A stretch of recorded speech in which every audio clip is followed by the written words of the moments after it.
नमस्कार मित्रमैत्रिणींनो, साधनास किचनमध्ये तुमचं स्वागत आहे। आज आपण बनवणार आहोत घोसावळीची भजी। चला तर मग बघूयात घोसावळीची भजी बनवण्यासाठी काय काय साहित्य लागते ते। इथे 1 वाटी मी बेसन घेतलेलं आहे, अर्धी वाटी मी तांदळाचं पीठ घेतलेलं आहे, 1 मोठी वाटी तेल घेतलेलं आहे, लाल तिखट,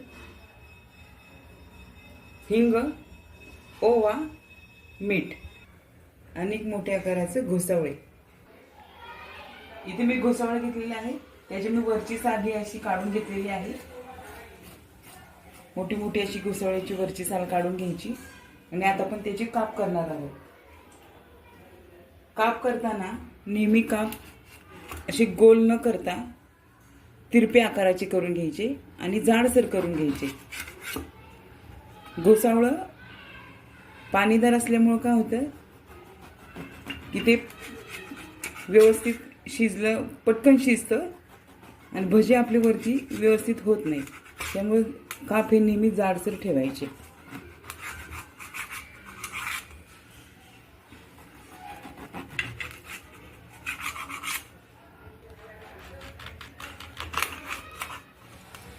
आता हे पूर्ण घोसावळे चिरून झालेले आहे।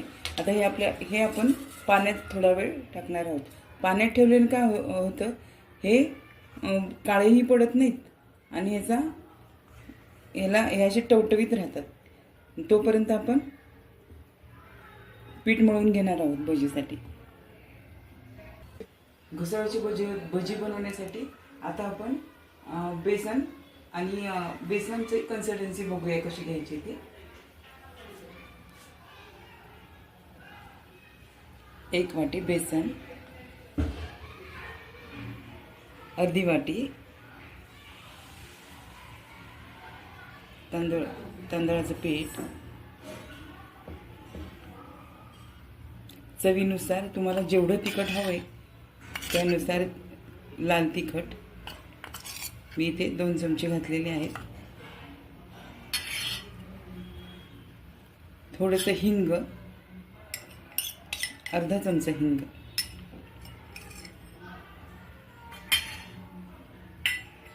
थोडासा ओवा, अर्धा चमचा,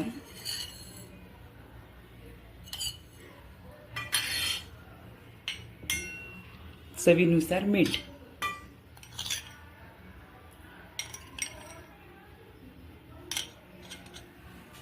तर हे सगळं आपण पाणी घालून थोडंसं असं जास्त पातळही नाही जास्त घट्टही नाही या प्रमाणात आपण पाणी घालून थोडं थोडं ते पूर्ण एकजीव करणार आहोत।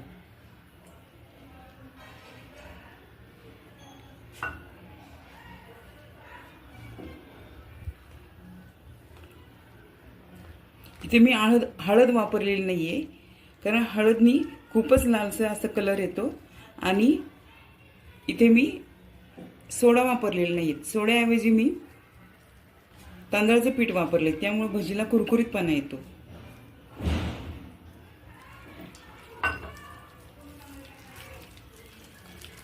तुम्ही पाहू शकता आता मी हे चांगले एकजीव केलेले आहे, जास्त घट्टही नाही जास्त पातळ नाही, या प्रमाणात मी हे पीठ मळलेले आहे। आता हे 2 मिनिटं आपण असं सोडूया आणि आपण कढई तापत ठेवते मी। आता कढई तापत ठेवूया आणि तेल गरम करायला टाकूयात। इथे मी गॅस पेटवलेला आहे आणि कढई तापत ठेवूया।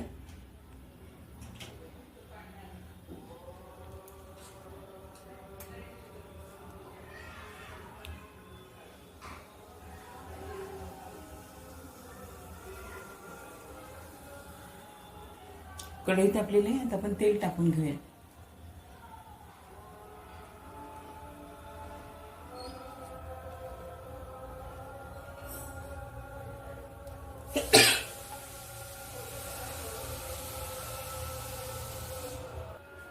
मित्रमैत्रिणी, इथं आता तेल तापलेलं आहे चांगल्या प्रकारे। आता आपण हे पाण्यातली घोसावळे काढून या बेसनच्या बेटरमध्ये टाकणार आहोत।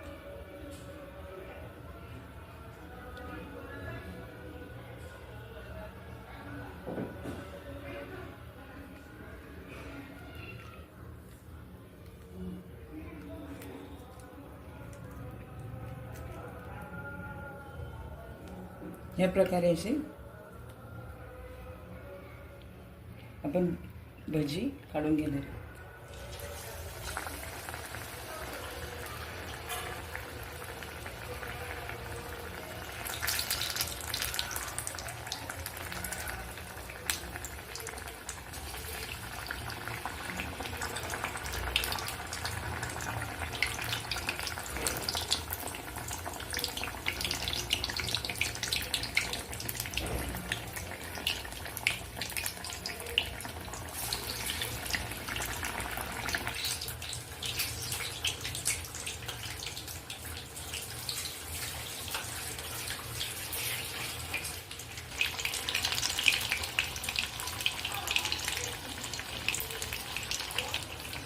आता घोसावळ्याची भजी मित्रांनो, मैत्रिणींनो, घोसावळ्याच्या भजीची एक बाजू आता ही छान प्रकारे तळून झाली. आता आपण ही पलटून घेणार आहोत. दुसरी बाजू पण छान प्रकारे तळून घेणार आहोत.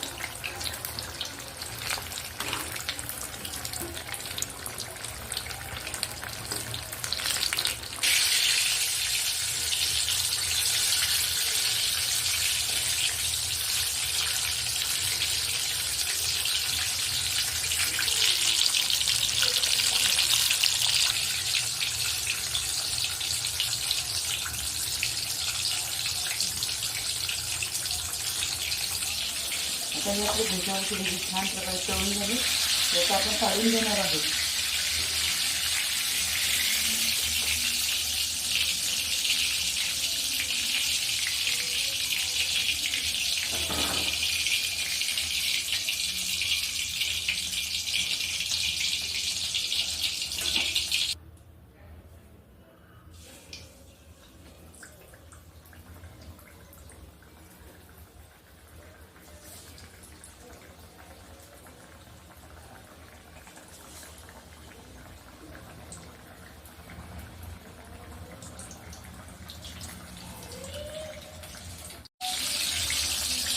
ह्या प्रकारे आपण आता पूर्ण भजी काढून घेणार आहोत.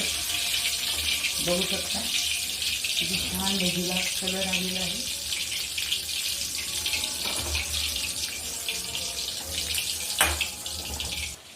आता आपली घोसावळी भजी रेसिपी पूर्ण कंप्लीट झालेली आहे.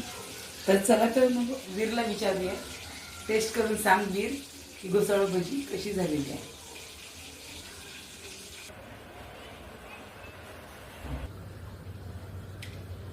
वीर सांग तू घोसावळी भजी कशी झाली आहे ती टेस्ट करून.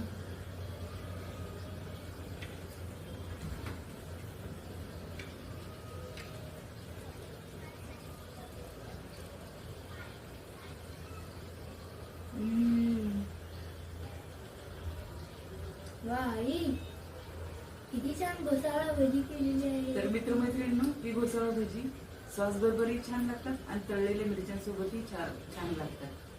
तुम्हाला कशी आवड आहे ते तुमच्यावर डिपेंड करतं. तर मित्र आणि मैत्रिणींनो, तुम्हाला जर ही घोसावळ्याची भजी आवडली असेल तर व्हिडिओला लाईक करा, शेअर करा आणि सबस्क्राईब करा. तर भेटूया पुढच्या व्हिडिओमध्ये. Bye bye.